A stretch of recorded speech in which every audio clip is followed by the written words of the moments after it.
¿Verdad? Sí, sí, no se preocupen. Fantástico. Listo, ya estamos al aire. Buenas tardes con todos. A nombre de Sapiente Perú, les saluda Jorge Bustillos. En primer lugar, para ofrecerles disculpas, hemos tenido unas pequeñas dificultades técnicas para efectuar esta transmisión, pero ya estamos saliendo en vivo por la página de Facebook de Sapiente Perú. Así que vamos esperando, por favor, se puedan conectar, puedan ir ingresando. Por favor, les pedimos que si están allí, si nos escuchan, si están escuchando ahorita esta transmisión en vivo, le den like, comenten. Nos gustaría saber también desde dónde nos están viendo, si son de Perú, desde qué parte del Perú o si son de otro lugar, por favor, sería bueno también saber desde dónde nos ven. Tenemos hoy día el honor de contar con la participación del doctor Luis López Mena.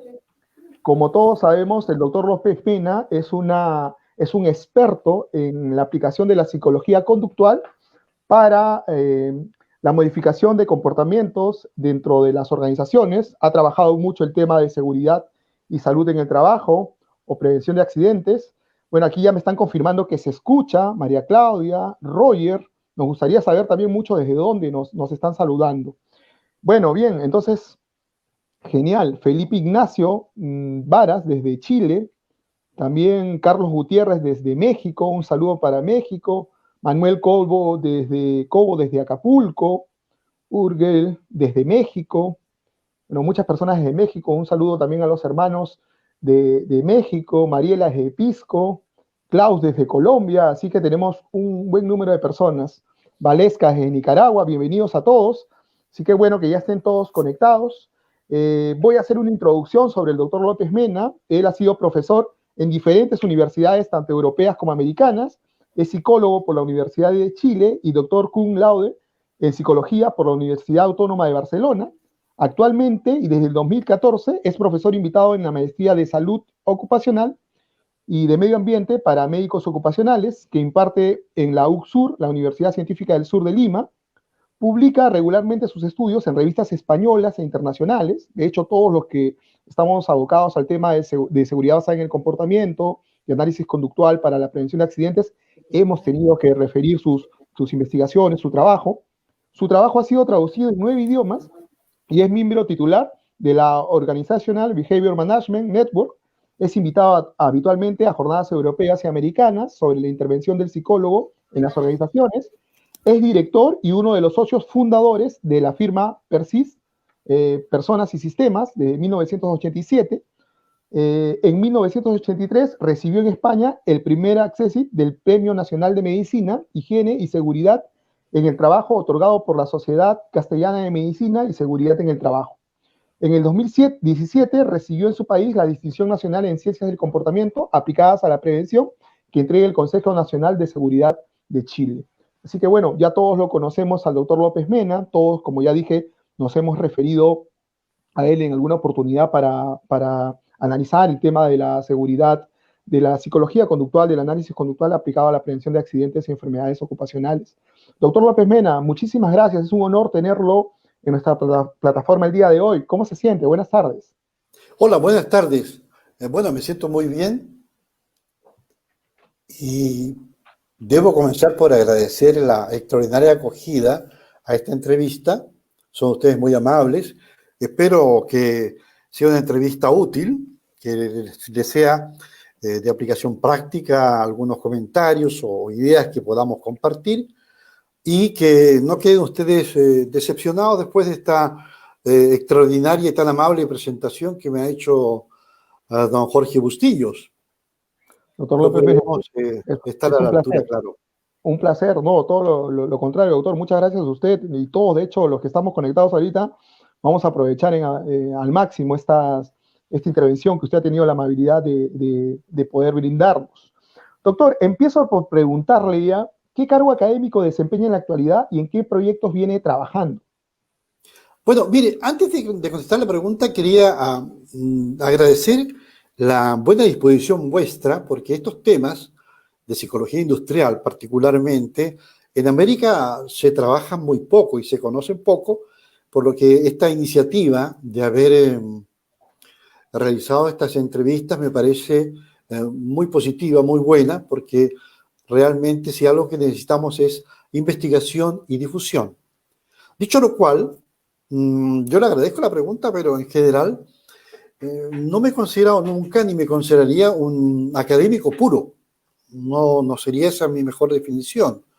Por cuanto estuve en bastantes universidades, pero la visión que tengo de las universidades es que son instituciones demasiado difíciles de conmover, o podríamos decir de mover, hacia los temas más actuales, especialmente en nuestra ciencia, en la ciencia de la conducta aplicada al trabajo.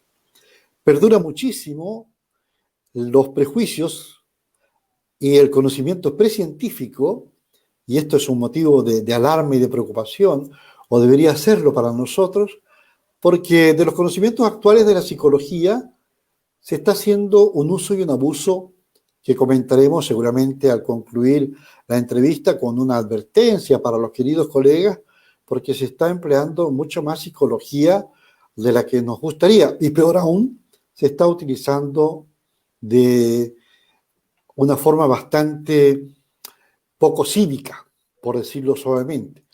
Ahora bien, dicho lo cual, mi proyecto actual, aparte de colaborar en esta maestría, en este magíster que hacemos en Lima para médicos ocupacionales, en la parte de psicología de la conducta, pues estamos trabajando en otro libro que se denomina Conducta y Seguridad del Trabajo, porque nuestro principal afán ha sido aplicar los conocimientos de la ciencia de la conducta a la seguridad y la prevención de riesgos laborales. Por lo tanto, actualmente diría yo que mi principal preocupación universitaria es esta maestría que ya llevamos bastantes años impartiéndola. Hemos tenido ocasión, lamentablemente, solo en una ocasión, de poder impartir una maestría para psicólogos ocupacionales o psicólogos industriales en Lima. Pero probamos y tuvimos algunos interesados y realmente nos gustaría repetir esa experiencia con otros colegas, pero sabemos que hay bastantes dificultades al respecto. Quizás esta nueva forma que tenemos de comunicarnos ahora en base a pantallas, pues sea más factible efectuar alguna comunicación más amplia, más dedicada a temas específicos que son del interés de los psicólogos industriales o psicólogos laborales. Correcto.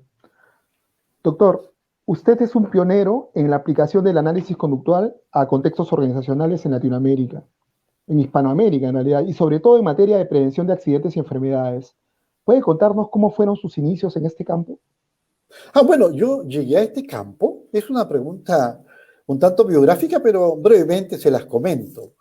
Llegué a este campo de trabajar en accidente de trabajo porque mi primera práctica profesional en Santiago, para titularse de psicólogo, tú debes hacer, o debías hacer, no sé cómo será ahora, una práctica profesional en la tipo de institución o la especialidad que te llamaba más la atención o querías dedicarte. Entonces teníamos que hacer 6 meses de práctica en psicología clínica, psicología laboral, psicología forense, psicología educacional, etc. Las especialidades típicas nuestras. Yo opté por la psicología laboral y me correspondió una especie de compañía de seguros que asegura solamente los accidentes de trabajo y enfermedades profesionales. Bueno, quedé espantado, para decirlo simplemente, quedé espantado porque me correspondieron comenzar por ver los accidentes más graves que dejaban como secuela los tetrapléjicos, los parapléjicos y personas amputadas, etcétera. O sea, aquello era realmente una corte de los milagros, que diría Víctor Hugo. Pero ante tal situación y las pocas opciones que teníamos como profesionales de la psicología recién recibidos, que prácticamente no sabemos nada. Todavía es poco lo que sabemos. Pero bueno, ante tal situación, me encontré con que las capacidades residuales de la gente eran muy pobres y muy limitadas para poderles ayudar en forma efectiva, que mi labor debería trasladarse al otro extremo, a la prevención, más que a la rehabilitación, que era donde primero fui destinado. Entonces pasé a la prevención de riesgos, donde debo decir que los ingenieros me recibieron con los brazos abiertos, esperando de mí muchas soluciones, y yo no estaba en condiciones de darle ninguna. Así de simple. Tuve que empezar a estudiar con ellos, muchísimos, y había muy poco. Estoy hablando de finales de los años 70, porque no soy ningún chaval como ustedes pueden ver, pero la verdad es que había muy poco material. Comencé por escribir una escala de actitudes, etcétera, y comencé a darme cuenta que era un terreno que debíamos actuar. Mira, yo le pedí que probáramos de compartir pantalla algunas láminas con los colegas aquí presentes y otros especialistas. Pero la verdad es que los accidentes de trabajo en el mundo entero son millones cada día. Hay 6 millones de accidentes de trabajo, según dice la Organización Internacional del Trabajo, al día. 6 millones de accidentes de trabajo al día. Es un impacto humano brutal y económico igualmente grande. Ahora, el problema está, para nosotros, los que somos psicólogos, en que se atribuye hasta el 88% de los accidentes de trabajo al comportamiento humano. Y la pregunta es inmediata. ¿Quién se ocupa del comportamiento humano? ¿Quién estudia el comportamiento humano? Por lo tanto, ahí está nuestra responsabilidad. Efectivamente. ¿Y siente que ha habido algún cambio entre ese panorama que usted encontró en ese tiempo al actual? Ha cambiado levemente, pero ha cambiado. Ha cambiado porque hay bastantes colegas que se han interesado en distintos países. En distintos países se han interesado en estos temas y ha sido para nosotros una muy grata experiencia compartir con algunos de ellos. Hemos publicado todo lo que hemos podido publicar, lo que nos permiten los contratos, etcétera, porque para nosotros el psicólogo industrial, el psicólogo laboral, es un psicólogo de terreno, no es un psicólogo académico. Puede serlo, pero parcialmente. Los problemas están en el mundo real. Allí es donde debemos actuar. Si los accidentes de trabajo, en su gran mayoría, se deben al comportamiento humano, nosotros tenemos que ir a ver el comportamiento humano. Tenemos que estudiar todo lo que sabemos, tenemos que ponerlo al servicio de las personas. Y son precisamente las personas más humildes, las que ocupan la base de la pirámide socioeconómica, las que experimentan y sufren en su gran mayoría los accidentes de trabajo. Y esas personas son las que están, a su vez, más desposeídas de las herramientas para el propio control o el control de su comportamiento inseguro. La capacitación tradicional, y sin duda que contribuye, pero resulta insuficiente desde la perspectiva conductual para lograr cambios perdurables en el comportamiento. No sé si podemos ver la primera lámina, ¿podemos tratar de verla? Doctor, por algunas dificultades hemos tenido que prescindir del tema de la presentación. Bueno. Ofrecemos las disculpas también a las personas que nos están viendo, pero creo que podemos encontrar dentro de lo que es su discurso las respuestas a las preguntas que estamos haciendo. Así que quería preguntarle, además, ¿qué beneficios aporta el análisis de conducta a la gestión de comportamiento en las organizaciones, por ejemplo, en lo relacionado con la seguridad y salud en el trabajo? Bueno, para eso nosotros hacemos lo siguiente. Partimos de dónde sale el análisis aplicado, el análisis de conducta aplicado. Bueno, pues Como ustedes saben, se iniciaron una serie de trabajos a principios del siglo pasado, entre los cuales participaron Segenov, Pavlov, Skinner y otros especialistas, haciendo una serie de ensayos conductuales que conformaron un cuerpo de conocimientos que se denominó estudio experimental de la conducta. Ese estudio experimental de la conducta utilizó y al mismo tiempo fortaleció lo que en forma paulatina iba determinando el conjunto de procesos de aprendizaje, tanto en animales como en humanos.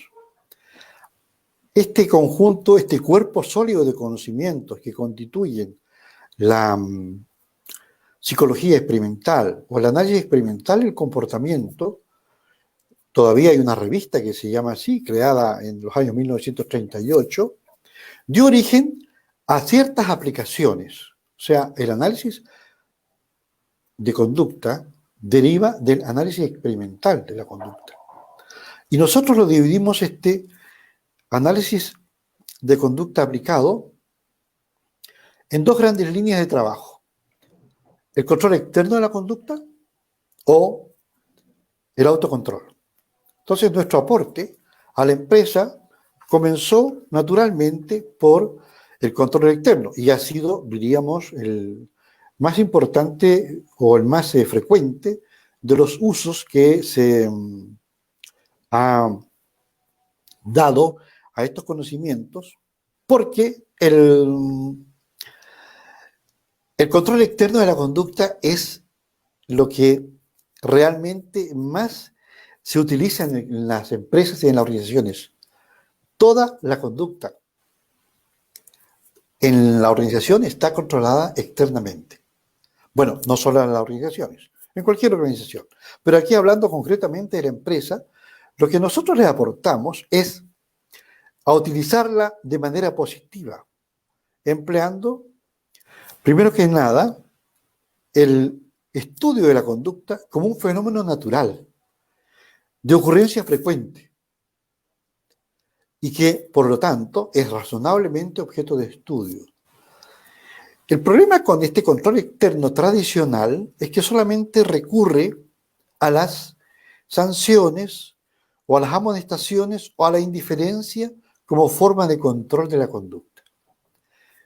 Y eso funciona mal, porque genera también comportamientos de contracontrol conductual que son bastante poco eficaces y bastante incívicos, poco sociables.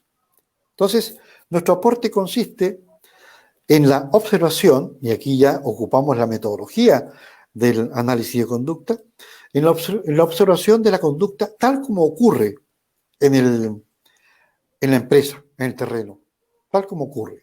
O sea, hasta que efectuamos algún cambio en el ambiente.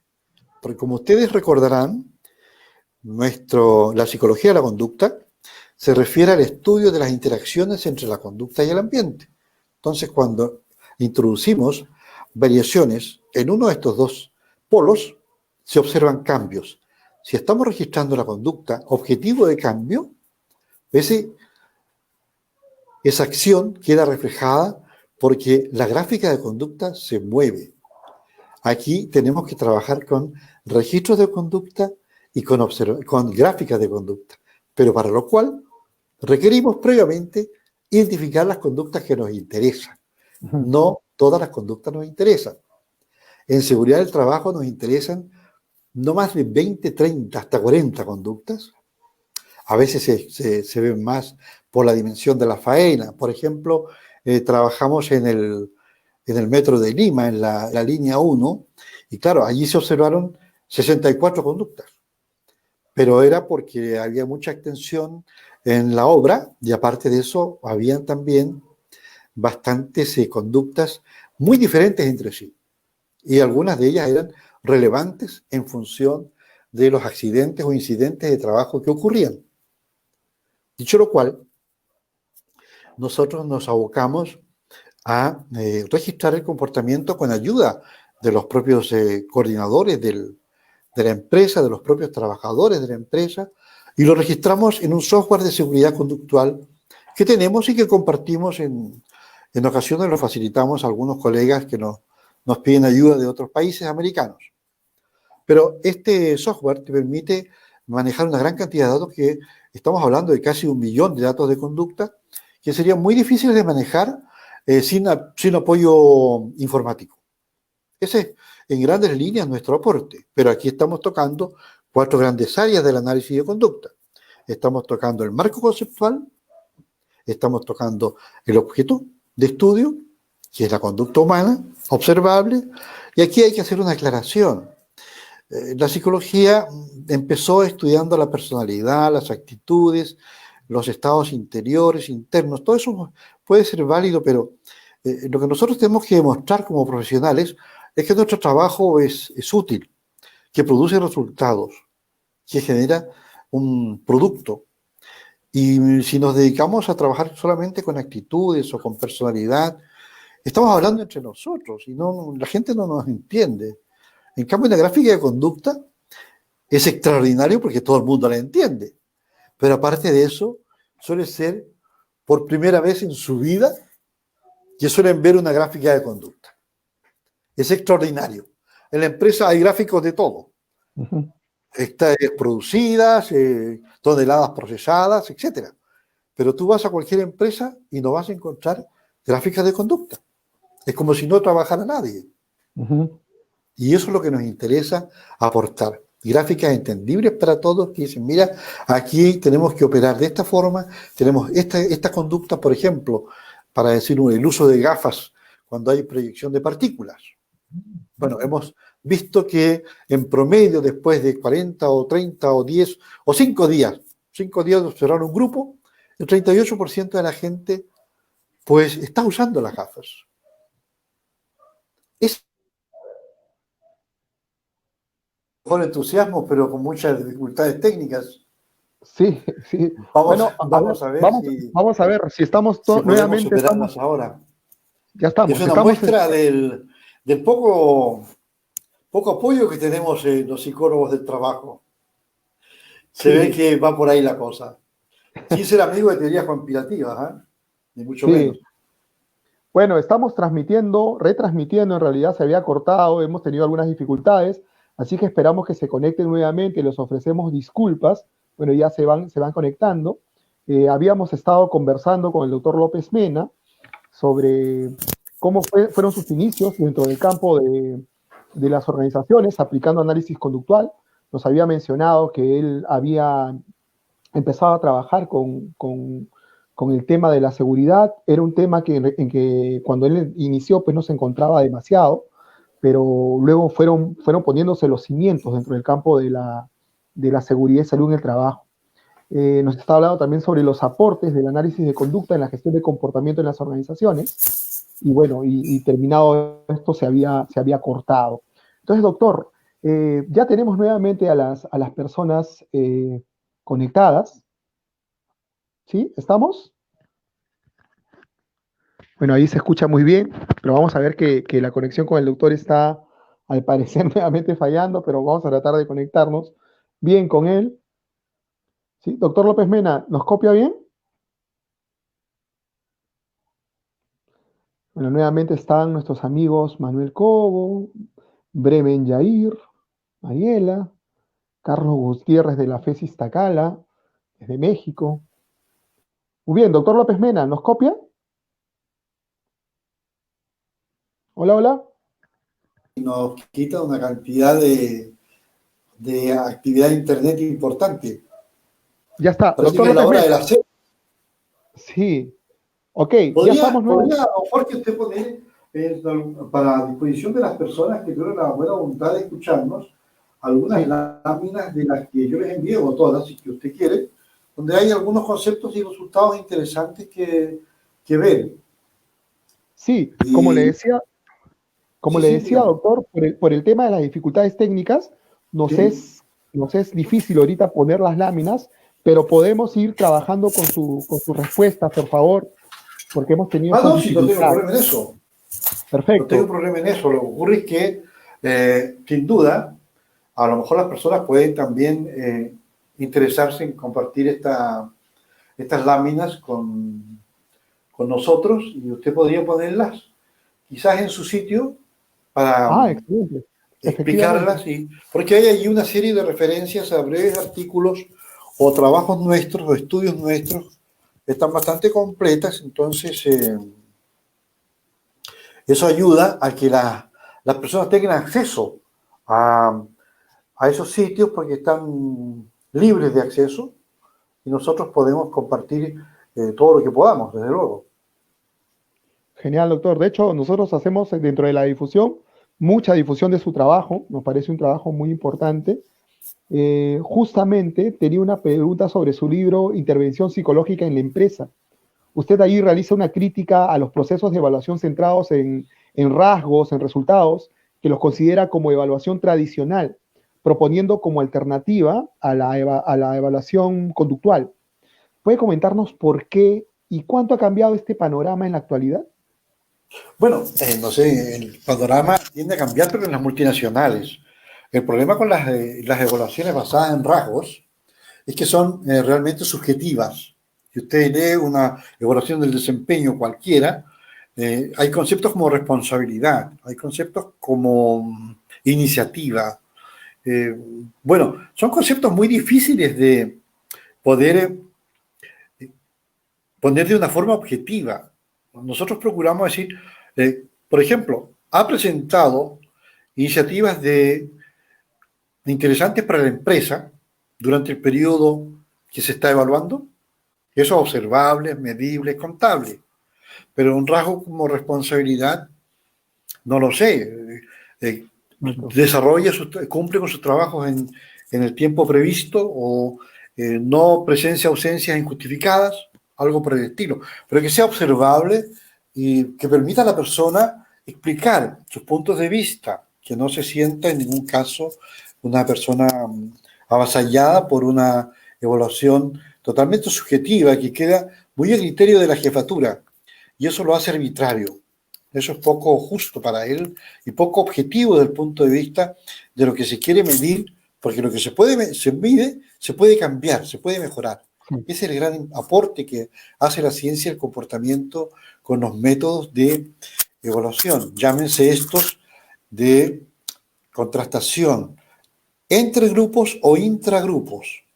Ustedes verán si van a los trabajos que les va a poner don Jorge en su página y nosotros también trataremos de difundirlo,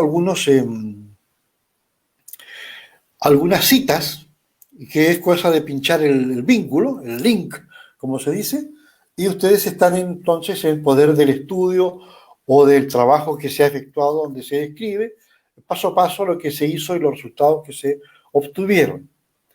La gran dificultad para los psicólogos, especialmente para los psicólogos jóvenes, es el acceso a las empresas. Y en eso las universidades tienen una responsabilidad, a mi juicio. Deben facilitar el acceso mediante proyectos conjuntos, universidad-empresa, para cambiar los comportamientos de las personas en la medida en que el cambio de sus comportamientos beneficia a las personas, no solo a la empresa. Tiene que haber un beneficio simultáneo. El desarrollo de las personas y la rentabilidad de la empresa. No es unos y otros no, es simultáneamente. Ahí hay una tarea importante que desarrollar para los psicólogos, pero también para las universidades que deben facilitar el acceso a las empresas que cada vez están más celosas de permitir el acceso a los estudiantes o a los profesionales de la psicología por varias razones, entre otras por ignorancia simplemente, porque creen que vamos a hacer estudios clínicos o algo por el estilo. O la gente misma a veces nos recibe un tanto sorprendida porque creen que ha llegado un psicólogo porque hay alguien o varios que están allí un poco fuera de sus cabales. Eso es muy poco feliz para nuestro trabajo. Hay que partir explicando siempre. Nosotros no somos psicólogos clínicos. Respetamos la psicología clínica, pero que la psicología clínica se debe donde debe estar. Y en su lugar no es la empresa. Ese es el lugar del psicólogo que se prepara en psicología del trabajo. Entonces, habíamos hablado, para retomar, y antes de que perdamos otra vez la señal por este afán de la gente de ver series a esta hora, ¿no? Pues habíamos quedado en el control externo de la conducta, Ahí tenemos toda una metodología que lo van a ver en las láminas que se llama el método TEPS. Se explican los 5 pasos del método TEPS. Una de las cosas que estamos trabajando actualmente es el método PREMAC. El método PREMAC es prevención mediante autocontrol o prevención mediante autoprotección, si quisieran ustedes llamarle. Este método tiene 4 pasos. Y en lugar que sea un comité o un mando intermedio el que identifique las conductas que se van a tratar de cambiar o a mejorar, pues es el propio trabajador el que dice, esta conducta insegura la estoy efectuando yo. Y puedo decirle con toda tranquilidad, cuando hemos estado en empresas prácticamente de todos los países, nos falta solamente Paraguay, los trabajadores honestamente dicen, señalan cuál es su conducta más insegura, porque saben que estamos allí para ayudarles, no para reunir datos contra ellos, sino para que estos datos les favorezcan a ellos. Cuando les señalaba yo antes que un 38% de las personas usaban las gafas de protección contra la proyección de partículas o contra impacto, bueno, pues tenemos nosotros que llamar a la gente y mostrarle la gráfica donde está este 38% en promedio de uso de gafas en el grupo. Pero no es para representarles, oiga, resulta aquí entonces el 62% no está haciendo bien las cosas. No, ese no es el énfasis del psicólogo. El psicólogo tiene que ir a fortalecer la conducta que se está haciendo bien. Y le pide al grupo participación. Eso ya es una técnica de intervención. Estamos en el 38%, me agrada que el 38% esté usando las gafas cuando debe usarlas. ¿Qué debemos hacer o qué creen ustedes que podemos hacer para mejorar este porcentaje? Y fijamos una meta y la compartimos con ella, la fijamos entre todos, la compartimos con ellas entre todos. El gran déficit de los programas de análisis de conducta cuando son aplicados sin conocerlos completamente es que se parte por lo negativo. Nosotros partimos de lo que la gente está haciendo bien y eso lo fortalecemos, lo reconocemos, porque la conducta segura es un esfuerzo de la gente. La gente no necesariamente usa gafas, tiene que usar gafas porque alguien no se preocupó de tener protecciones adecuadas. Tiene que usar algún tipo de casco porque alguien no puso las redes oportunas para que no caiga nada desde arriba. Entonces, le cargamos la mano al trabajador. Si le cargamos la mano al trabajador, entonces démosle también un reconocimiento, un fortalecimiento de su conducta segura cuando ella ocurra. Mira, hay una pregunta que nosotros le hacemos a los mandos intermedios cuando estamos con ellos y le decimos, bueno, ¿cuándo fue la última vez que usted reconoció una conducta segura en el trabajo? Ajá. Y es sorprendente, porque el silencio que hay es sorprendente. Uh-huh. Porque no lo han hecho. No saben ellos que cuando reaccionan de manera indiferente, es decir, no reaccionan frente a un comportamiento seguro, lo que están haciendo es llevar ese comportamiento seguro a la extinción. Porque el trabajador que está haciendo el esfuerzo de comportarse o de llevar sus elementos de protección personal, se da cuenta que a su jefatura, el que haga el esfuerzo él, no le importa en absoluto. Y se produce lo que Pablo descubrió con el nombre de extinción. La conducta por la cual nosotros actuamos de manera fría e indiferente, bueno, pues es una conducta destinada a extinguirse. Lo mismo ocurre cuando estamos en casa y nos mostramos indiferentes frente a la tarea que alguno de nuestros hijos está desarrollando, con esfuerzo también. Pero solo lo corregimos cuando está viendo televisión, en lugar de hacer la tarea. No, cuando está haciendo la tarea correctamente, apóyalo. Dile que está bien, que te agrada, que esté trabajando. La mayoría de los padres no hace eso, lamentablemente, y la mayoría de los supervisores tampoco se molesta en decirle, me agrada que estés llevando en la cuerda salvavidas, por ejemplo. No lo hace. Justamente tiene un hallazgo que realizó en el artículo de dificultades para la motivación mediante reforzamiento positivo, ¿no?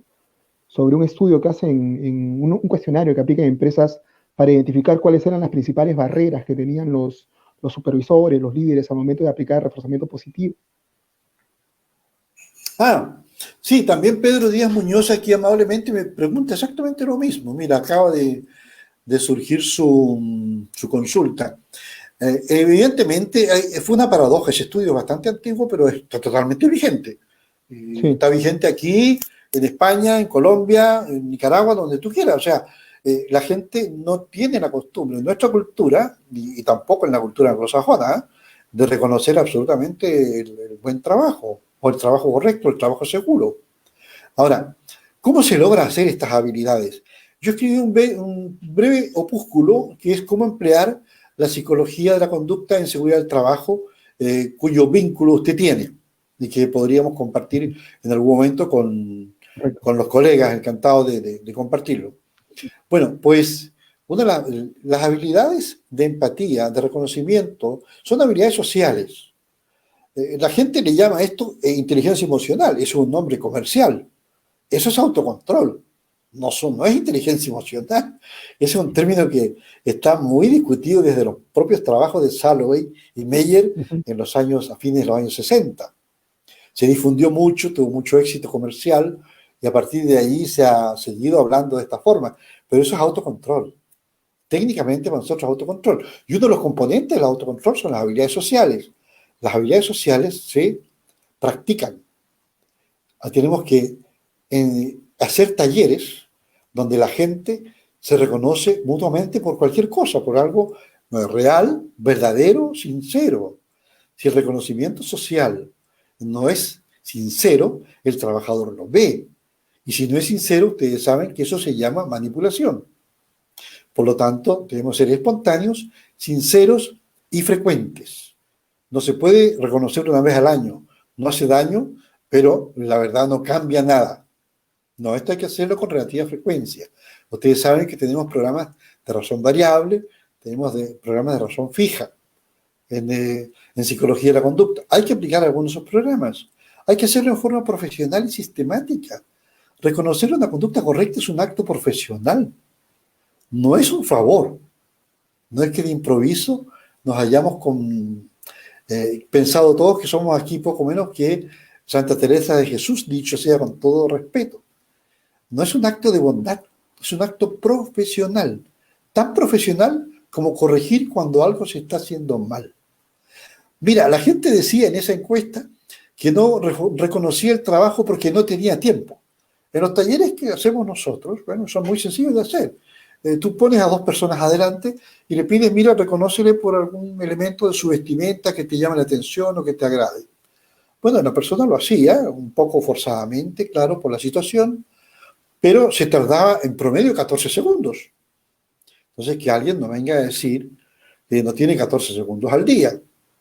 O también está, y lo más importante es el temor a las reacciones de los colaboradores. La gente no reconoce porque Ujú. cree que la gente le va a decir, mira, si me reconoce tanto, si me felicita tanto, ¿por qué no me sube el sueldo?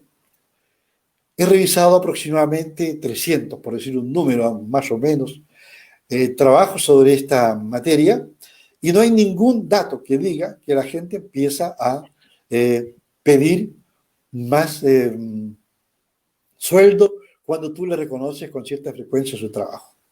Hay una razón para esto. En el tiempo que yo hice ese trabajo no lo sabíamos, ahora lo sabemos.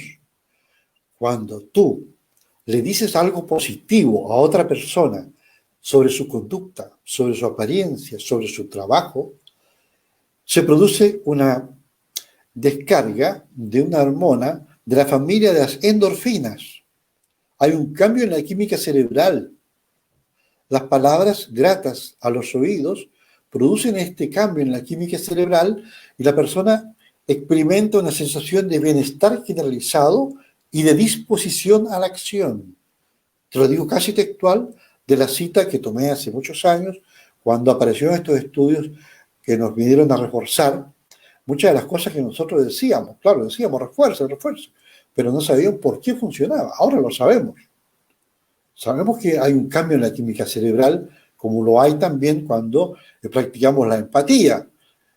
Podemos practicar la empatía porque sabemos cómo funciona la oxitoxina. Podemos controlar conductas de tentación insegura porque sabemos cómo funciona la dopamina. O sea, la neurociencia ha venido a ayudarnos muchísimo. Tenemos que estudiar estas cosas porque nos ayudan cuando las explicamos a los trabajadores. Los trabajadores les encanta saber por qué su conducta es como es. Porque se dan cuenta que no la tienen controlada. Se dan cuenta sin quererlo, sin pensarlo, sin conocerlo, se dan cuenta de que son esclavos de sus emociones. Todos lo somos, ¿eh? Unos más que otros, seguramente. Pero cuando tú le explicas con pequeños dibujos cómo funciona la dopamina, por qué te altera el circuito de refuerzo del cerebro y todo el sistema límbico que está implicado, y se lo explicas muy sencillamente, se experimenta una sensación de alivio en la gente, porque sabe que ahora puede controlar conductualmente su conducta. Lo que nos ocurre cuando vemos en un escaparate, en una tienda cualquiera, en una galería comercial, algún objeto que nos llama la atención. Y la dopamina nos impulsa a entrar y comprarlo. Lo hacemos, compramos aquello. Y cuando vamos saliendo de la tienda, ya nos estamos arrepintiendo de haberlo comprado. Ahí faltó el control conductual. La pregunta, ¿realmente necesito esto? Es el control conductual. Eso le llaman ahora economía conductual también. Pero en realidad lo que están haciendo es aplicar la neurociencia como un sustento importante para la psicología de la conducta. Y felizmente contamos ahora con esos conocimientos. Doctor, No sé si ha quedado claro, perdona. sí, ¿Ha sí, quedado perfecto. claro? Si son ampliamente conocidos los beneficios de aplicar la tecnología conductual en entornos laborales, ¿por qué existen todavía empresas que apuestan por metodologías sin respaldo científico? ¿Y cuáles son las dificultades más comunes para emplear el análisis conductual en las empresas? Bueno, una dificultad muy importante es, desafortunadamente, el tremendo marketing que tiene la capacitación. Y además, no solamente el gran marketing que tiene la capacitación, sino además la costumbre. Se piensa que la gran herramienta para cambiar la conducta es la capacitación. Es verdad que es una gran herramienta, no nos equivoquemos en eso. Es absolutamente inexcusable no hacer capacitación. Sin capacitación previa, tú no puedes hacer retroalimentación después, para que quede muy claro el vínculo que hay ahí. Pero quedarse en la capacitación solo es un error. Es la base de la pirámide del cambio, pero no es toda la respuesta al cambio ni se logra el cambio. Es absolutamente fuera de toda lógica pensar que una conducta que la persona está haciendo durante 20 años va a tener un cambio con un curso de 8 horas, o de 6 horas, o de 20 horas, o de 4 horas. Eso es ilógico pensarlo. No hay cómo poder hacerlo. Tendríamos que ser magos. Somos magos, pero sin la varita mágica que necesitamos, ¿no? En cambio, en lugar de eso, después de la capacitación, tenemos que comenzar a evaluar las conductas a las que se dirigió la capacitación. Y también lo podemos hacer antes, porque hacemos la capacitación. Por ejemplo, vamos a hacer una capacitación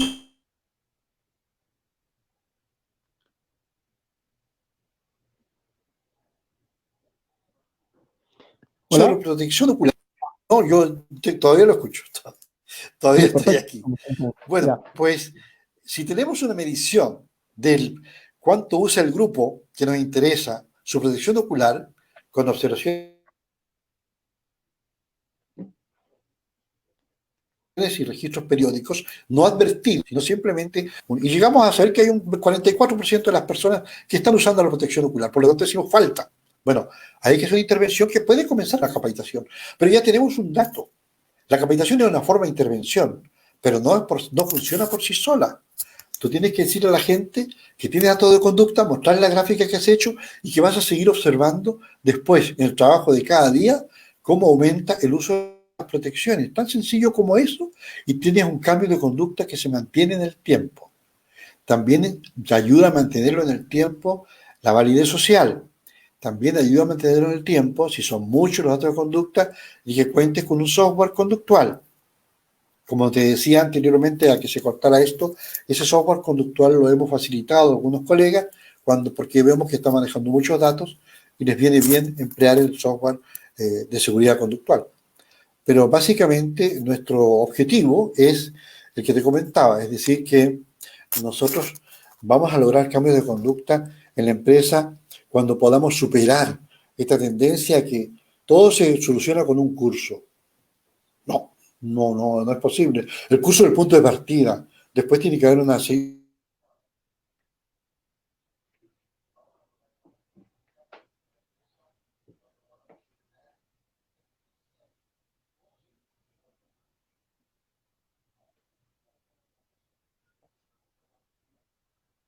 un seguimiento.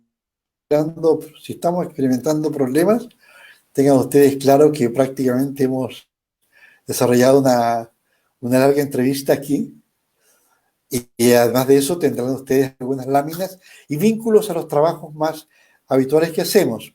Lo último que estamos trabajando, aludiendo a tu consulta, es un test, nos tardó como 5 años, 4 o 5 años construirlo. Era un test que no queríamos hacer porque sabemos que es muy difícil y nos costó mucho tiempo y mucho trabajo, pero lo hemos liberado. Se llama conducta frente al riesgo y tiene que ver también con el autocontrol.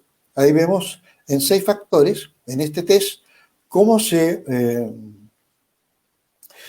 manifiestan las personas. El test tiene una escala en percentiles para que veamos cuáles son los factores, los componentes o los factores componentes de la conducta autocontrolada que están, diríamos, en déficit en el comportamiento de autocontrol de la gente para la seguridad del trabajo. Y eso se está usando en México, en Argentina y en Perú también, por cierto, claro. Pero nos ha dado bastantes satisfacciones. Quería agregar, si me permites, para concluir, unas palabras sobre autocontrol. Mira, el autocontrol, para mí justo, creo que es el camino del futuro en prevención de riesgos. Porque cada vez hay menos jefes en la empresa. Los trabajadores se sienten muy bien cuando hay menos jefes, por lo demás, ¿no? Porque, claro, los jefes están muy mal preparados. El mando medio está definitivamente muy deficitario en su preparación para dirigir personas. Habitualmente, y esto lo decimos en algún trabajo, dirigen personas como quien está ordenando la bodega. Y son habilidades administrativas, por una parte, y otras son habilidades de inspirar a un grupo, que son habilidades muy, muy claramente establecidas, muy distintas de las otras. Bueno, pues en el autocontrol nosotros hacemos primero que la gente identifique sus propias conductas, luego que las someta a una evaluación, tercero que practique su autorreconocimiento. Esto es una idea que surge de la observación de la conducta habitual de las personas. Mira, las personas todas nos damos autoinstrucciones. Todas las personas nos reconocemos a nosotros mismos.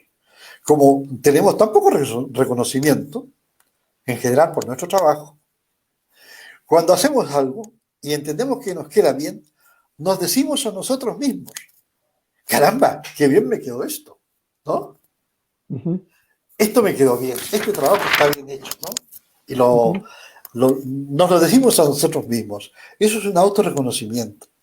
Nosotros enseñamos a las personas a que se autorreconozcan en el trabajo y que se asignen algún reconocimiento externo, algo que estén buscando ese tiempo, que si han tenido una conducta segura durante un tiempo que habían acordado con ellos mismos, a través de, qué sé yo, un autocontrato o algo, todo esto lo tenemos documentado, pues nosotros decimos, usted tiene derecho a adquirir, a comprar esta camiseta de su club deportivo. Se lo ha ganado. Entonces el hombre se aplica un autorreconocimiento. Eso es lo definen como una recompensa autoatribuida. El manejo de la propia consecuencia de la conducta por el propio trabajador. Aquí entra, y esto es una recomendación para todos los colegas que están presentes y también otros especialistas que pueden estar viendo, es importante que se haga el viejo y querido análisis funcional de la conducta. Uh-huh. Nosotros lo hemos ampliado. Era antecedentes, conducta, consecuencia. Le agregamos una columna más que es efectos. Ustedes lo que han visto uno de los libros que comentaban amablemente en las citas que vemos en pantalla, efectivamente ahí está el análisis funcional actual, con una patita más que son los efectos. Porque la gente tiende a confundir con consecuencias, que son las que modifican la conducta en general, con efectos. Entonces los separamos, ¿no? Los separamos y abrimos el análisis funcional de la conducta, que además es un aporte muy propio del psicólogo.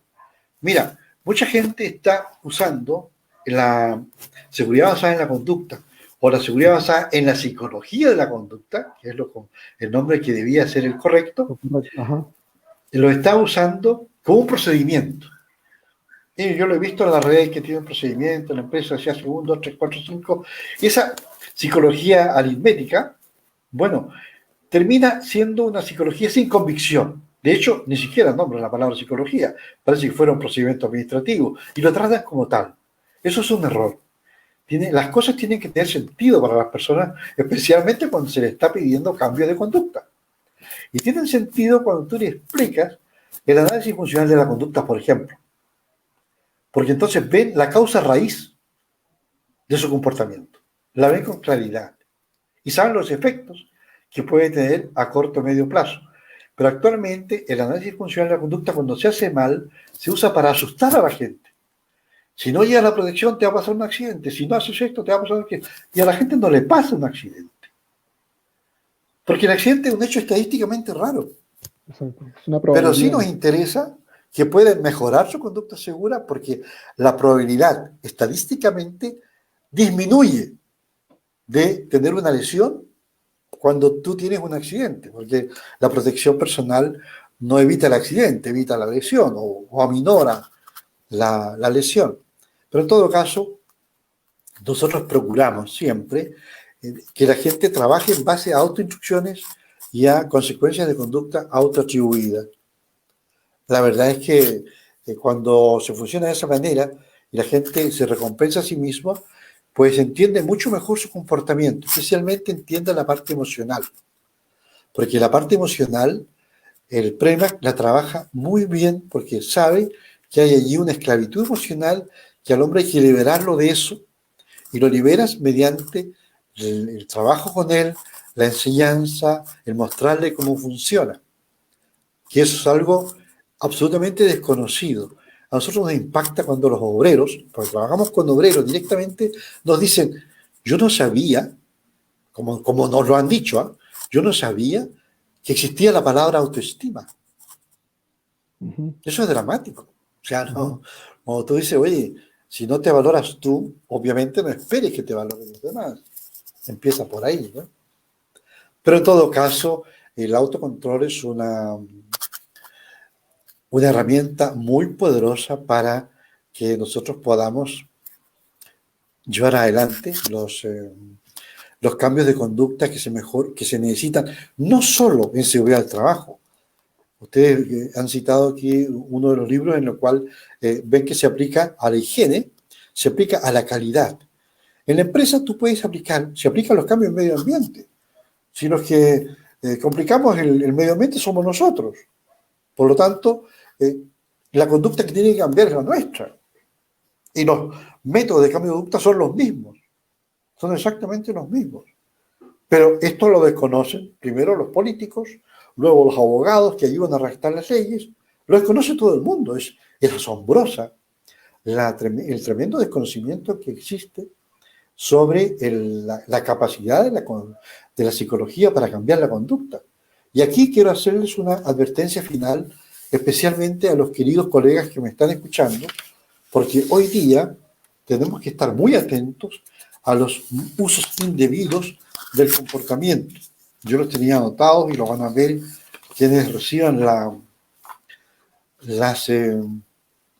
láminas. Mira, en primer lugar, ustedes recuerdan el experimento sobre obediencia, que lo hizo Milgram, si no recuerdo. Sí, Stanley Milgram.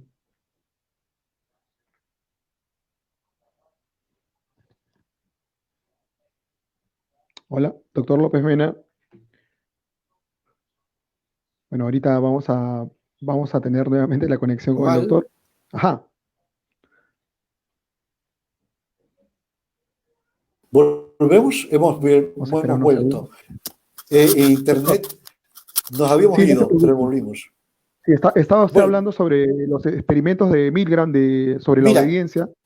Exactamente, es una evidencia, un experimento, perdón, famoso, porque si ustedes Ujú, saben que se hacía aplicando, obligando a personas a aplicarle electroshock a un autor que fingía ujú, el dolor. Bueno, la gente obedecía las órdenes porque tenía una figura de autoridad. ¿Cómo se correcto. aplica? Especialmente en las Fuerzas Armadas y otras instituciones, para Ujú, abusar de la autoridad y para hacer que se cumplan órdenes poco éticas o definitivamente inmorales. Y ustedes tienen el ejemplo muy claro de las atrocidades que han ocurrido, en muchos casos, por personas que han sido obedientes a órdenes de sus superiores. Eso es uso de lo que se sabe sobre la obediencia humana, cuando hay una figura de autoridad presente. Luego está el experimento de la cárcel de Stanford. El experimento de la cárcel de Stanford tiene su réplica actualmente, bueno, actualmente, hace unos 4 años, 5 años atrás, en la guerra de Irak, donde en la cárcel de Abu Ghraib ujú. se obligó a bueno, no se obligó, se puso a los soldados a actuar como carceleros. Y Ujú. eso terminó en torturas, como ustedes saben. Entonces, recuerda el experimento de la cárcel de Stanford del profesor Zimbardo, del doctor Ujú, Zimbardo, que es una ujú. gran experiencia también.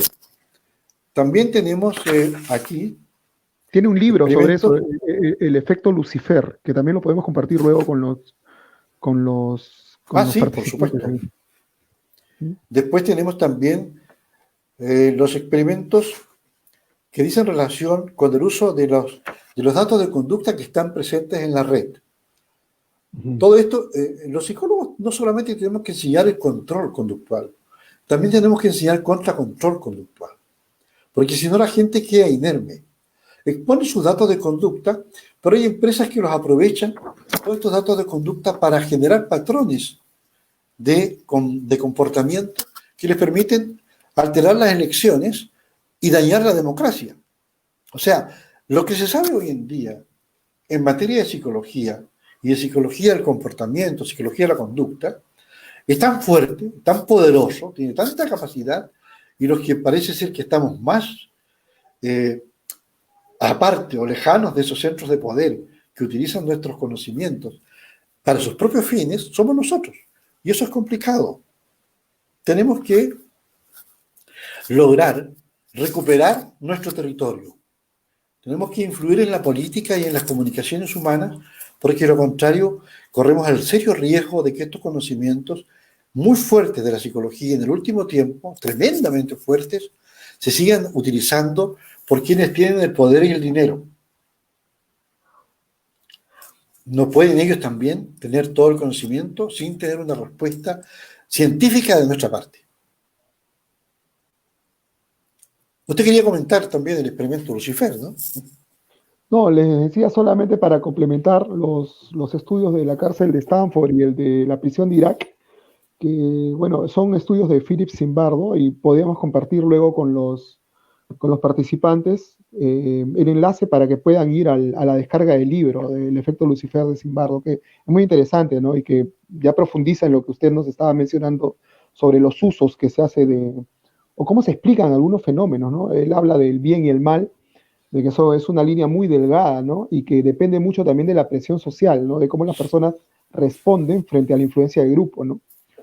Este, doctor, justamente yendo en la línea de lo que usted decía del autocontrol, del método PREMA que nos ha hablado, de la prevención mediante el autocuidado, en ocasiones se cree justamente que los programas de seguridad basada en la conducta o de psicología basada en la psicología y la conducta, como usted bien les dice, están condenados a ir diluyéndose a pesar del éxito inicial de su implementación. Justamente usted sugiere una interesante jerarquía de intervención para la conducta segura en las organizaciones, que incluye el método TEPS, el método PREMAC, ¿no? Para promover el autocuidado, ¿no? ¿Cuáles serían además los aspectos claves que garanticen el éxito a largo plazo de la metodología SBC? Bueno, el éxito a largo plazo se logra, ¿eh? Se alcanza. Si lo queremos aplicar en accidentes de trabajo, vamos a ver una severa reducción, una drástica reducción de los accidentes de trabajo debido a comportamiento humano. Nosotros estamos conscientes de eso. Hay varias formas en que se puede hacer una continuidad amable, amigable, como se dice ahora, de los métodos de cambio de conducta. Eh, Primero que nada, se puede llevar un registro. El registro de las conductas que están en proceso de cambio es absolutamente necesario. La gente tiene que ver que hay unas gráficas que se están siguiendo de acuerdo a cómo ellos se están comportando en función de la seguridad del trabajo, por ejemplo, o de la calidad de la producción. Y luego tiene que haber una aplicación, por ejemplo, de cuestionarios de validez social. La validez social tiene que ver con la aceptabilidad de los métodos y procedimientos que estamos utilizando. Y finalmente tiene que haber un monitoreo periódico que no es tan pesado porque se puede hacer fácilmente con un programa de razón variable si tú entrenas para ello a algunos mandos medios o supervisores de la empresa para que lo hagan ellos. Entonces tu retirada de la empresa, pues en algún momento tienes que irte de allí, es una retirada bastante importante, pero además dejas cada 2 o 3 meses el vínculo con ellos. No se produce un efecto rebote de la conducta, una regresión del comportamiento. No se produce esto porque tú estás controlando el cambio de conducta. Y además, el propio cambio de conducta es autorreforzante en sí mismo, porque las personas se dan cuenta que le trae beneficios. Si están haciendo todo aquello, ellos hacen la conducta que están haciendo porque tienen algún beneficio, alguna consecuencia positiva. Ahorro de tiempo, más rapidez para hacer el trabajo, más comodidad porque no estás poniéndote una serie de elementos de protección encima, etcétera. O sea, objetivamente son beneficios psicológicos para ellos, pero no para la seguridad del trabajo. Por lo tanto, cuando tú tienes la posibilidad, como realmente la tienes, de decir, mira, pues vamos a hacer un seguimiento escalonado y lo logras hacer, se produce el cambio de conducta y el cambio de conducta repetido en el tiempo forma lo que se llama un hábito. Entonces ahí se evita el efecto rebote de la conducta. Pero tiene que haber un seguimiento, una constancia de propósitos. Deming, el famoso autor sobre calidad, que hizo un modelo sobre conductas de calidad, el primer punto lo coloca ahí diciendo, esto es constancia de propósitos. Si no hay continuidad, y esto nos ha ocurrido a nosotros, si hay un cambio en la jefatura, y el nuevo jefe quiere hacer otro programa y se quiere olvidar de este, por la razón que sea, pues el programa se pierde, hay un desperdicio de recursos y de tiempo, que no es menor, ha ocurrido. Entonces hay que estar atento y cuando se hace un contrato, que en lo posible hay que hacer un contrato con la empresa, se cubran estas variables, es decir, se evite que el programa simplemente por desuso caiga en la inercia y que nadie lo lleve. Y eso ocurre cuando no se considera, por ejemplo, el análisis funcional por separado de cada conducta. Cuando la gente no ve la razón por la cual se comporta de esa manera. La gente es bastante más razonable de lo que uno cree. Doctor, ¿cuáles considera que son los retos actuales de la psicología conductual en las organizaciones, considerando esta nueva normalidad que enfrentamos debido a la pandemia del COVID-19? Bueno, es complicado porque la nueva normalidad va a pasar por mucho teletrabajo. Nosotros estimamos que aproximadamente el 40% de las personas no van a volver a la oficina, de todos los que están trabajando. Ahora, el teletrabajo no es para todos, ni todos son para el teletrabajo. Para las personas que no pueden hacer teletrabajo, el futuro va a ser más complejo porque hay una tendencia muy fuerte y que se ha agudizado con este suceso de la pandemia, que es a buscar más tecnología con independencia de las personas. Entonces van a ser muy pronto los puestos de trabajo de mayor riesgo reemplazados, sustituidos por elementos tecnológicos. Entonces nuestro reto siempre va a ser que la persona aprenda, pero ese conocimiento le sirva para administrar mejor sus propias contingencias de conducta. Ese es nuestro gran desafío ahora, pero eso pasa también por darnos a conocer en las empresas. En las empresas lo único que te piden son cursos. Eso es sorprendente. Si esto no es un curso, el 17, el 20% de un programa de cambio conductual es capacitación, pero solamente ese porcentaje. Lógico. Lo demás no es capacitación. Pero eso es muy complicado de convencer a a los especialistas en las organizaciones. Hay que llegar demostrando resultados, hay que mostrar resultados de experiencia en empresas similares, sean propios o ajenos, no importa, pero funcionan. Nosotros tenemos la experiencia muy directa. Mira, nos cuesta más presentar el PREMAC aquí en Santiago, y sin embargo lo hemos ido a presentar a China. El PREMAC tiene una versión en chino. Pero, nosotros, no es que hemos estado en toda China, y mucho menos, sino estuvimos en una empresa bastante grande, bastante enorme, pero tuvo una acogida extraordinaria, y eso que teníamos el temor. El PREMAC trabaja también con las emociones. Teníamos el temor de saber si las emociones de los chinos obedecían ciertos patrones similares a nuestra cultura, que es distinta. Bueno, felizmente funcionó. Hay una anécdota sí que no puedo dejar de contar, porque hasta el día de hoy me duele. En los ejercicios que presentábamos en el PREMAC, hay un ejercicio de autocontrol en que la persona quiere bajar de peso. Y nosotros le decíamos en el ejercicio, bueno, dile a tu hermana tal cosa, ¿no? O comprométete con tu hermana con tal cosa, que vas a comer menos, etcétera, etcétera. Pero olvidamos que el concepto de hermana o hermano en China no existe prácticamente, por lo menos con la generación que nosotros estábamos trabajando. Por lo tanto, esa fue una anécdota muy curiosa, pero nos olvidamos de cambiar el ejercicio oportunamente. Lo comento para quienes tengan la ocasión de trabajar en culturas bastante diferentes como esta, ¿no? Pero fue una anécdota que a todos nos puede pasar, por eso la comento, para que adapten sus ejercicios a cada grupo con plenitud. Nosotros creíamos haberlo adaptado muy bien. De hecho, estaban en chino, tampoco lo podíamos leer. Pero aparte que nosotros habíamos entregado, creíamos que estaba bien adaptada. Y nos falló este asunto de los parientes. Tutores, es un tema bien interesante, ¿no? Porque a veces cuando se busca implementar la metodología, si bien tenemos ya el análisis conductual, que es una herramienta que va a servir indefectiblemente para cualquier tipo de grupo o de persona, sabemos también que hay aspectos culturales que hay que tomar en cuenta, ¿no? Y a veces se toma una intervención o se realiza y se diseña, pero no se toma en cuenta esos aspectos culturales que son importantes, ¿no? Y que van a ser claves para poder proponer una campaña de prevención o para poder poner en práctica un tipo de concurso dentro de la empresa, que a veces no funciona justamente por esa narrativa que utilizas, ¿no? Que quizás no es la de la cultura de la empresa. Sí, es muy valiosa este alcance porque yo quisiera que quedase claro lo siguiente. Nosotros básicamente trabajamos dos métodos. Uno, de análisis de conducta aplicado, como el que hemos comentado, el TEPS, Técnica Psicológica en Seguridad, ese es el nombre que tiene.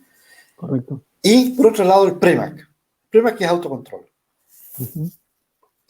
La gran, si quiere, una limitante que puede tener análisis de conducta aplicado es que no introduce la parte emocional. Entonces cubrimos esa parte con el PREMAC. También lo introducimos posteriormente en análisis de conducta aplicado, en el TEPS, pero básicamente el trabajo con las emociones de la gente nos ha dado un excelente resultado. Un excelente resultado porque mira lo siguiente, para que tú veas que hasta cierto punto resulta, no es tan complicado lograr la continuidad de la conducta segura una vez que la persona percibe que ello tiene beneficios para ella. Nosotros le preguntamos a los trabajadores, ¿cuál es la meta más importante en tu vida? Al trabajador de base. Eso le preguntamos. ¿Cuál es la meta más importante en tu vida? Y hay un gran silencio cuando preguntamos esto, ¿eh? Un gran silencio en la sala donde se lleva a cabo la reunión. Y tímidamente la gente, después de un cierto rato, de tiempo, alguien dice, mira, yo profesor, dice el profesor, ¿no? Yo profesor, pues quisiera que mi hija fuese profesional. Estamos hablando de obreros, ¿no? Entonces, claro, esa es una gran meta para él, una meta vital. Entonces tú le dices, ¿qué puede impedir que alcances esta meta? La respuesta la dan prácticamente todos inmediatamente, que tenga un accidente de trabajo. Entre otros problemas, claro, pero ya que estamos ahí en el tema, lo que puede impedir que alcance esa meta es un accidente de trabajo. Entonces, ellos tienen que ver la prevención de riesgos, la labor del psicólogo en prevención de riesgos, la labor del prevencionista, la tienen que ver como una ayuda para que el hombre alcance sus metas, no como un incordio, no como un obstáculo, Ujú, sino como una ayuda para que la persona logre alcanzar sus metas. ujú. Esa es la diferencia entre el análisis de conducta aplicado, tradicional, por así llamarlo, que es el que es la seguridad basada en la conducta tradicional, y el PREMA, que es mucho más actual, mucho más moderno, pero ambos funcionan y funcionan muy bien. Se puede comenzar con cualquiera, se puede trabajar los dos al mismo tiempo. En las multinacionales, a veces hemos trabajado los dos simultáneamente y hay una complementariedad, se puede lograr resultados muy rápidos y además de rápidos, pues muy permanentes en el tiempo. Eso es una gran ventaja. Doctor, ¿qué consejos le daría usted a los nuevos psicólogos analistas del comportamiento interesados en desempeñarse en el campo de la gestión del comportamiento organizacional? Aplicar el análisis conductual en las organizaciones. ¿Qué consejo le daría a estos nuevos profesionales psicólogos que están interesados en este campo? Y antes de que me conteste, por favor, invitar a nuestros amigos que si tienen preguntas, por favor, las escriban ahora para, terminando esta última pregunta, poder contestar, que el doctor López Mena pueda contestar las inquietudes que ustedes tengan de los temas que hemos tocado en la entrevista. Doctor, entonces, con sus consejos. Mira, yo les diría a ellos que hay una... En América en general, nuestras universidades están mal en esta materia. Ujú. Están bastante, diría yo, lamentablemente, bastante atrasadas. Todas nuestras universidades, la gran mayoría de ellas, para no ser tan categórico. Por lo que el psicólogo que quiera comenzar en estos temas tiene que estudiar mucho por su cuenta. Estudiar mucho significa leer todo lo que pueda alcanzar y trabajar muchísimo. En los países anglosajones porque hay una cosa importante, el análisis de conducta aplicado en Europa no se utiliza tanto, ¿ah? Y en mismo Estados Unidos, que es uno de los países donde más se ha desarrollado, sin embargo tampoco creas tú que es una cosa que es grito y plata, ni mucho menos. Les cuesta mucho, al menos a los psicólogos estadounidenses, lograr que le acojan sus programas. En Europa la resistencia es mayor aún. Recuerda que hay un par de películas, entre ellas La Naranja Mecánica, si no me recuerdo mal, que nos hizo De mucho Stanley daño. Kubrick, claro. Ujú. Claro que nos hizo mucho daño cuando salió porque era una crítica del conocimiento clásico Ujú. muy cruda, muy fuerte, ¿no? También la novela Un Mundo Feliz de Aldous Huxley también nos complicó la vida. Y nos sigue complicando la vida los psicólogos que ponen sus servicios al servicio de la CIA para hacer interrogatorios mejorados y cosas por el estilo. Entonces, todas estas situaciones tienen que estar bien controladas por los organismos gremiales nuestros. Y otro consejo que yo les daría, además de estudiar mucho estos puntos, pues nosotros somos partidarios de que haya un autoentrenamiento. Hay un autoentrenamiento de las personas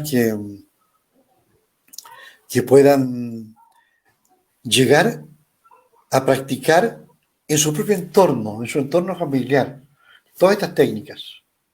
La retroalimentación, el reconocimiento, la participación. Hay que empezar, mira, el primer cambio lo tiene que hacer uno.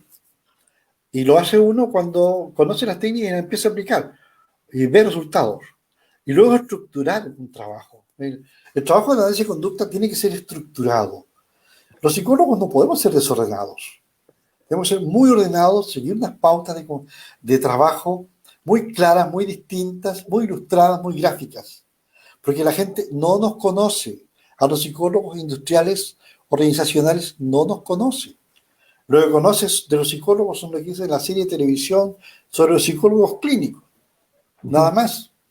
Porque tú no vas a ver jamás, no, yo no he visto nunca un psicólogo del trabajo metido ahí explicando test en selección de personal o explicando estas cosas. Para nada. Entonces hay que Ah, darse a conocer también. ahora que menciona lo de las series, hay una serie que veía hace mucho tiempo que se llama Criminal Minds, ¿Sí? que tiene su analista de comportamiento, o sea, esta sección, este equipo de policías tiene un analista de comportamiento, ¿no? Y le va bastante bien en realidad en la serie, ¿no? Con este policía que domina las técnicas conductuales. Claro, de ahí Doctor, sale una frase, perdona, sale una frase muy importante, ¿eh? ujú, Yo la escuché esa frase en esa serie. Dice, la conducta no miente. Sí, sí, es bien interesante. La dicen en un momento uno de los personajes, no me recuerdo cuál, Ujú, pero es ujú. una gran verdad. O sea, la conducta no miente, porque tú puedes decir lo que te dé la gana y pensándolo, calculándolo, manipulando, etcétera. Pero otra cosa es, a ver, lo que haces. Claro, no, no crean el perfil del asesino, del homicida, en función a, digamos, a rasgos, ¿no? Sino en función a patrones de conducta, ¿no? A consecuencias, a ciertas contingencias que ha seguido o que refuerzan la conducta del presunto asesino, ¿no? Bien interesante. Mira, una cosa que es importante también, ya que estás hablando de esta serie, hay una serie que podría ser una precuela, ¿no? Que se llama Mindhunter. Ujú. Mindhunter, no recuerdo si está en Amazon o Netflix, pero es igual.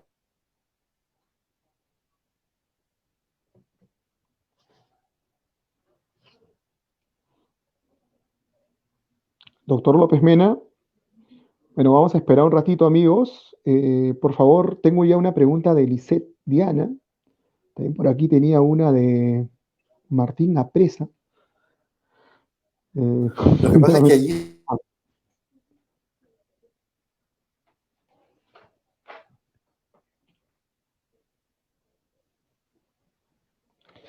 Bueno, vamos a esperar un segundito que ahorita retorna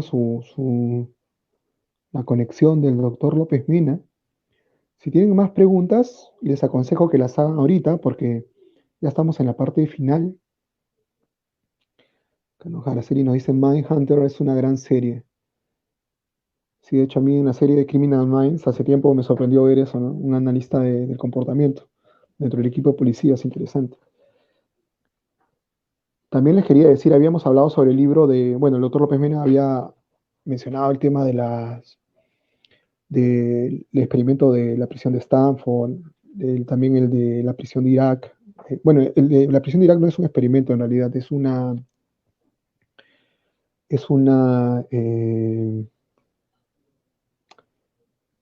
es un hecho en realidad, ¿no? Unos abusos que cometieron ahí unos soldados norteamericanos y Philip Zimbardo acude a poder estudiar lo que había pasado ahí, responder a por qué es lo que había ocurrido ahí. Entonces, esto inspira un libro que se llama El efecto Lucifer, que de hecho lo vamos a compartir aquí en la página de Sapiente. Bueno, nos hemos quedado con algunas preguntas. Nuevamente hemos tenido dificultad con la conexión con el doctor López Mena. Al parecer se le ha ido la conexión de nuevo. Voy a invitarlo nuevamente a que se conecte. que estamos de nuevo, Doctor, parece acá que estamos volvimos. de nuevo. Sí, Hemos volvimos, vuelto. aquí estamos. Yo le hablaba Doctor, así tengo... para terminar la Sí, idea, muy cortito. ajá. Sí, sí, Eh, por favor. Tiene, muestra tremendas dificultades que experimentaron en el FBI cuando intentaron crear lo que hoy día es la unidad de análisis conductual. Esa Ajá. serie, que tiene un par de temporadas solamente, muestra el tremendo desprecio, la burla, la indiferencia que tenía el proyecto de dos visionarios que vieron que había que crear una unidad de análisis conductual. Eso mismo lo experimenta cualquier otro colega nuestro que quiera llegar a una empresa y que piense hablar de esto. Muy bien, si quieres vemos las preguntas que tienen. Sí, Mira, doctor, pregunta que me dígame. interesa aclarar muy bien. Dice, Ujú. no sería, me lo dice Lisette Diana, Ajá. eh, yo creo que no sería recomendable aplicar los test proyectivos en la selección de personal. Yo creo que por ningún motivo deberían aplicarse test proyectivos en selección de personal, porque los test proyectivos son test clínicos. Su validez incluso siempre ha estado muy discutida, Ujú. pero revela aspectos de la personalidad que no tienen nada que ver con el trabajo. Creo yo que en esto tenemos que respetar a las personas y no intentar encontrar en estas personas aspectos de su personalidad que ellos, eh, por ejemplo, ¿qué pasa si resulta que la persona parece que es homosexual? No tiene nada que ver con el trabajo, pero bueno, aparece que es homosexual y ¿qué va a hacer el psicólogo ahí? Si no tiene nada que ver con el trabajo, no tiene por qué explorarlo. Yo no recomendaría a nadie que usara test clínicos en selección de personal. Doctor, nos comenta Lobo Sobol cómo se puede abordar las relaciones interpersonales, el moving y el acoso desde el modelo conductual. Bueno, la respuesta es relativamente larga, pero vamos a decirlo en breves palabras. Uno puede identificar las conductas que están siendo conductas de hostigamiento. Una vez identificadas como tales, incluso puede, si le da el tiempo, puede medirlas. A veces no te da el tiempo de medirlas, pero una vez identificadas, tú puedes ya acercarte al agresor y señalar claramente, mira, estas son las conductas que hemos observado que tú practicas. Y dime por qué las practicas, hagamos un análisis emocional de cada una, si quieres ir en plan razonado y pensado con él. Si en cambio tienes autoridad suficiente para decirle, estas conductas no las puedes practicar. O sea, y vete siempre a la conducta. La conducta es la que está incordiando a una persona. Doctor, Fredo Merck pregunta, bueno, agradece por sus aportaciones y le gustaría saber quiénes son sus referentes que pudiera recomendar para conocer más sobre psicología organizacional desde el enfoque conductual. ¿Algún título de libro o autor? Bueno, la mayoría de los textos están... Yo he seguido bastante los trabajos del Niosh, que empezaron en los años 70, pero no sé si el Niosh sigue trabajando en esa línea. Están los trabajos de quien fue mi director de cátedra, el doctor Ramón Vallés, de la Universidad Autónoma de Barcelona, que tiene excelentes textos sobre esta materia, aunque él es académico, por lo tanto no están directamente aplicados en las organizaciones. También están los trabajos, yo los cito en todo caso, están las citas tanto en el libro como en los estudios que tienen que van a tener los links ellos. Están allí los referentes. Ahora mismo, pues, no los tengo todos en la cabeza, porque son muchos. Pero me recuerdo, por ejemplo, a la doctora Betsuse Lázarov, que además tuvo la amabilidad de presentar nuestros trabajos en Estados Unidos, y la doctora Judy Komaki, también, que hizo excelentes aportes, especialmente sobre medición de la conducta con métodos conductuales. Bien, doctor, hay un comentario, bueno, a manera de reflexión, nos dice Isha Mendoza, sería formidable que existieran en Latinoamérica posgrados oficiales orientados en gestión del comportamiento organizacional, que dependemos de Estados Unidos en este aspecto, con organismos como el BACB desde el ABA o grupos de consultores particulares que emiten certificados, pero no certificaciones, subraya, ¿no? Bueno, también recomiendan el libro de... Dígame, doctor. Sí, no, quería decir que, mira, si no es malo que hayan, bueno, sería ideal que hubieran este tipo de maestrías, pero ya dijimos que lamentablemente las universidades americanas de nuestra América están bastante atrasadas en estos temas. Ahora, yo creo que no es malo, yo no veo la necesidad de una acreditación. Lo mejor, de hecho, yo no tengo ninguna acreditación en análisis de conducta aplicado, pero basta con que tú demuestres que lo que haces es útil, sirve, funciona, y esa es tu mejor acreditación. Esa es la validez que tiene tu trabajo. En Estados Unidos trabajan, o hay una certificación en Organizational Behavior Management, ¿no? Entonces, Sí, hacen unas certificaciones, sí. Ahora, no es malo que lo ofrezcan consultoras particulares también, pero ustedes tienen que analizar qué han hecho esas consultoras. Pregúntenles por sus publicaciones, pregúntenles por los libros que han escrito, que muestren su trabajo, antes de comprometerse a trabajar con ellos. Porque a cada uno se le conoce por sus obras, más que por sus títulos. A ver, muéstreme su trabajo, dígame sus citas, dónde está publicado, en qué revista se publicó, etc. Esa es la mejor certificación, para mi juicio. Ahora que menciona esto, recordaba dentro de la biografía de Betsuse Lázarov, mencionaba ella como siendo, bueno, una importante autora de modificación de conducta en niños y adolescentes, llega al tema también de seguridad industrial, ¿no? Por algo que una anécdota, ¿no? Que le ocurre en casa, ¿no? Bueno, no, en el trabajo de su esposo, me parece, ¿no? Y a partir de ahí decide extrapolar todos estos principios justamente a la gestión del comportamiento seguro en las empresas, ¿no? Y ella es una pionera, pues, ¿no? Dentro de lo que es la seguridad basada en la conducta.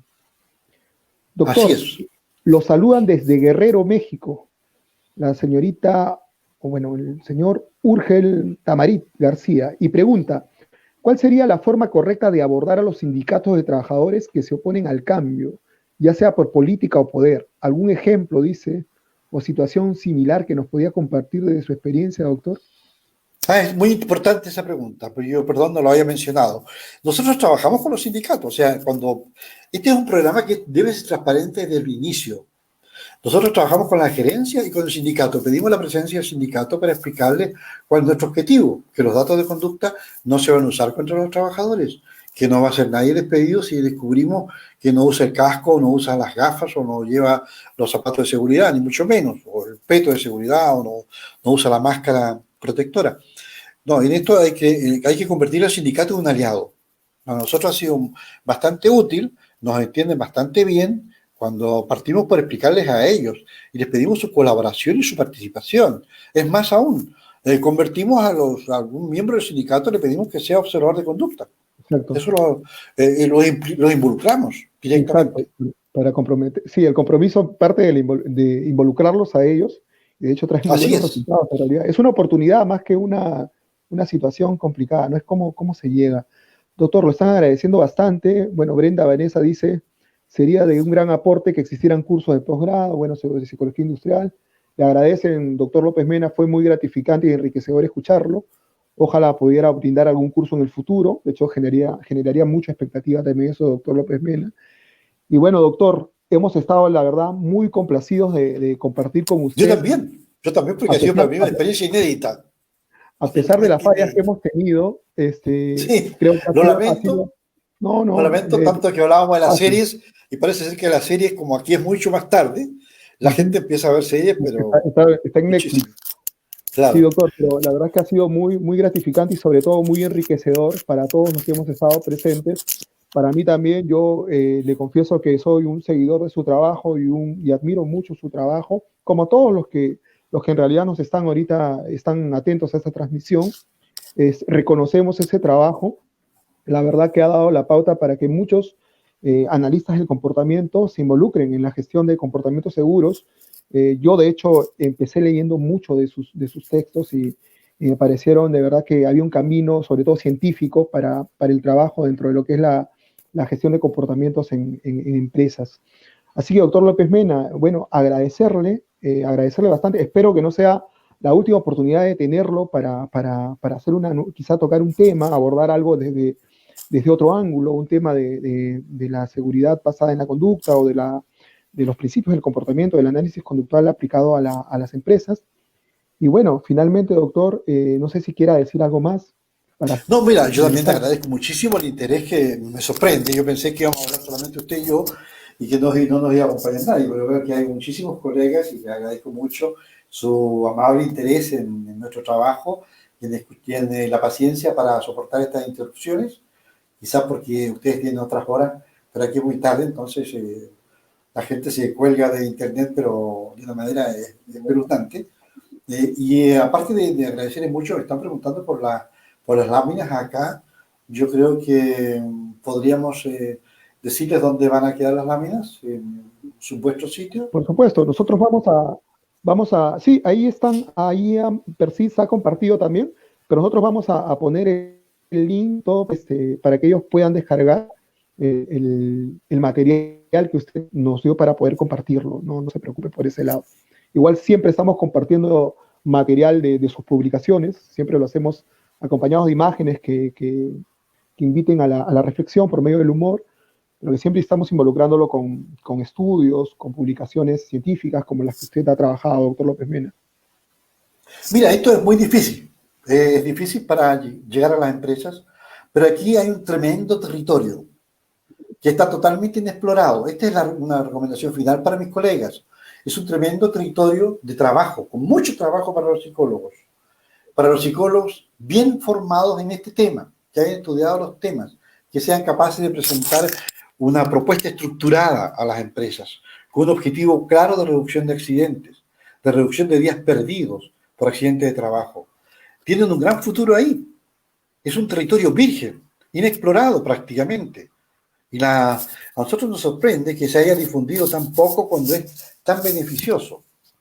No lo sé por qué, pero yo les recomiendo que realmente acudan a este territorio, porque de lo contrario nos exponemos a que una vez más ocurra el intrusismo profesional, que lleguen personas de otras profesiones a ocupar este espacio con mucho menos conocimiento y mucho menos capacidades que las nuestras.